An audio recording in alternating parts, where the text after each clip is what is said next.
Hey everybody, what's up? So tonight I am working on a stuffed shells recipe, and I definitely wanted to share this with you guys. Um, I'm doing one that is going to be infused with flavor and it's going to be amazing. So for right now, the first steps that I'm doing is the actual marinara sauce for it.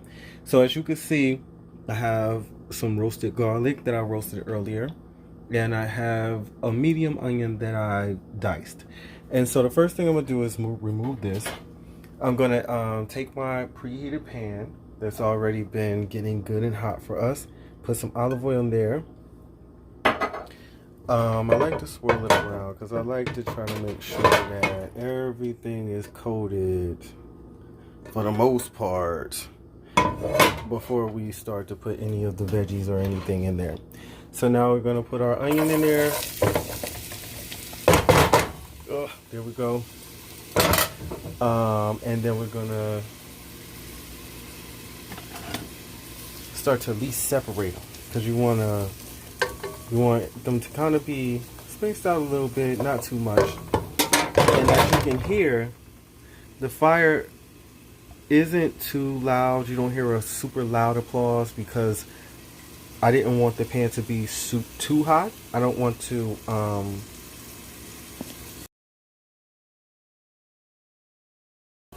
What's good, everybody? I hope you guys are doing well. I know we're all self-quarantined, or we're some kind of way semi-isolated, and so again I want to make some recipe ideas for you guys so you can see how you can use up a lot of that great stuff that you have in your pantry and how to make the best of it.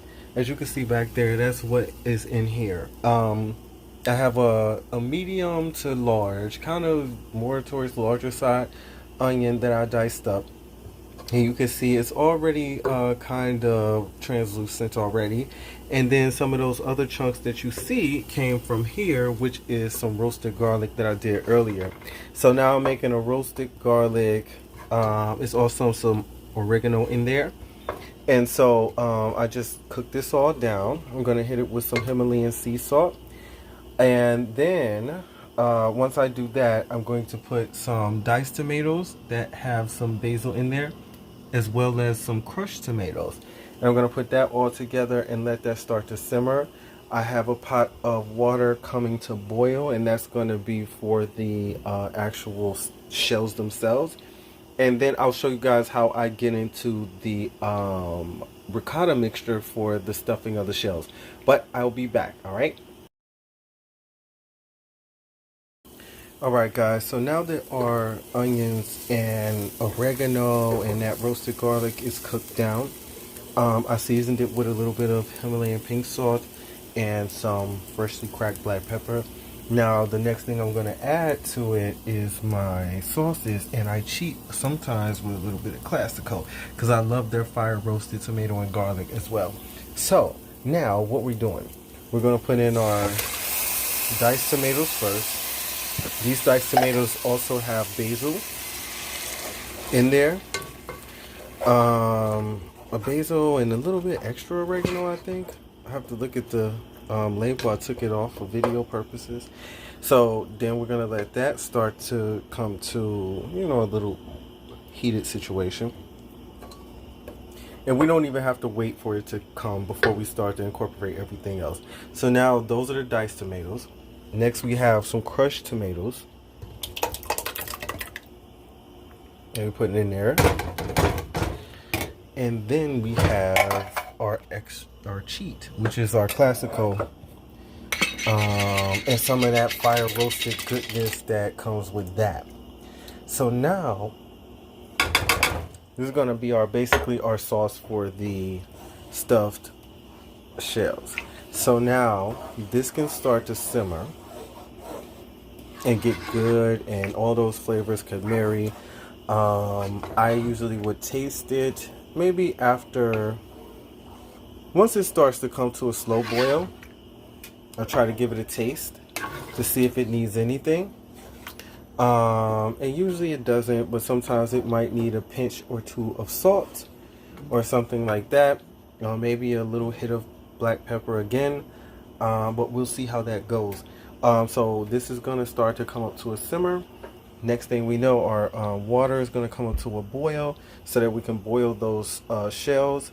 And then I'm going to start working on our ricotta mixture. All right. Well, I'll talk to you guys in a sec. All right, everybody, look, so we're on to our next step. All of our tomatoes and everything is getting it together. So let's start with the first thing is first. Our marinara sauce, as you can see, is simmering beautifully. To get our water to the right temperature, I'll put a top on there, and as you can see now, that water is boiling the way that we need it to boil.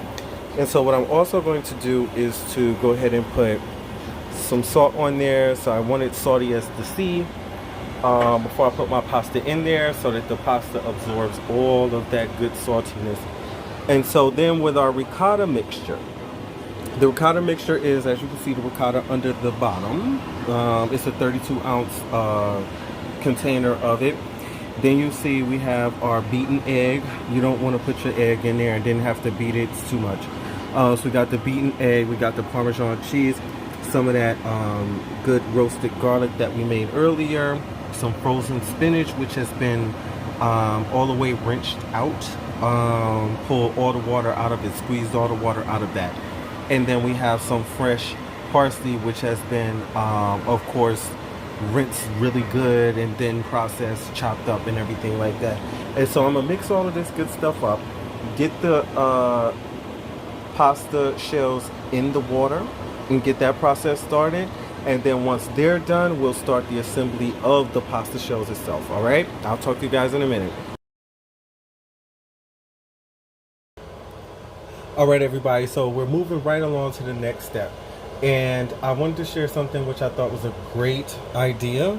And it still is, but I kind of made a little bit of a boo-boo, but it's okay because it's still working and it'll still show you the basics of what I'm doing.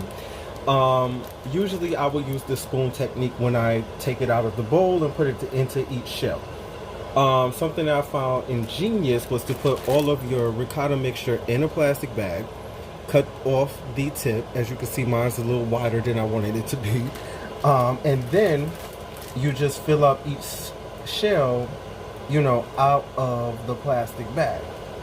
So it kind of, in theory, makes it a little better. I can see how it would had I not cut off too much of my bag.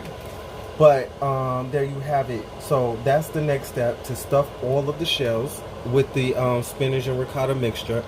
And then just top it with some of that marinara sauce. And then top it with some mozzarella. I have a six cheese Italian blend, so that's what I'm going to use. But I just wanted to show you that, and I think this is a really good idea in theory. But if you guys do it, make sure you don't cut off too much of the bag. All right.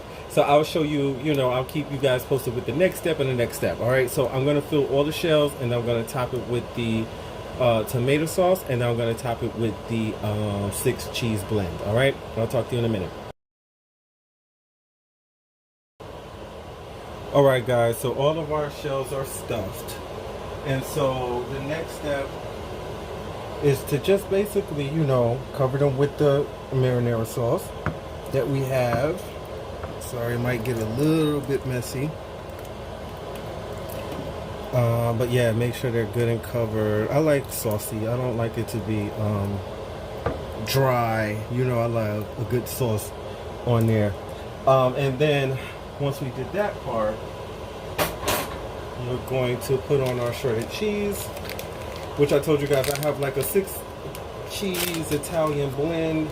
It's mozzarella, provolone, Asiago, Parmesan, Romano, and Fontina. So those are the cheeses I'm going to put over the top of it.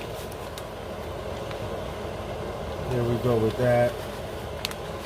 And I was thinking if I needed to put more Parmesan on there, but it's Parmesan in this mix, so I don't have to do that. So I'm going to make it really good and cheesy. And so then once I do all of this, I'm going to put this into the oven. I'm going to cover it first for about maybe a half hour, and then I'm going to check it from there. And then I'm going to take the and that was about 8 ounces of cheese. I'm going to take the cover off, and then I'll let it get a little bit darker and crispier and all that good stuff.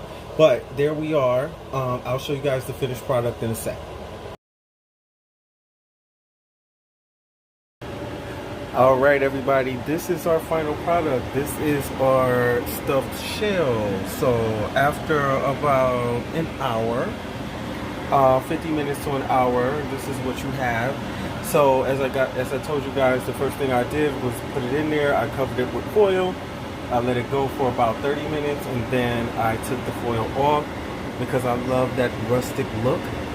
And so then once it was actually done, I just topped it with some fresh parsley. So these are about to be amazing. I just wanted to show you the final product, and I hope this recipe works with you guys. And I will talk to you soon, as always. All right.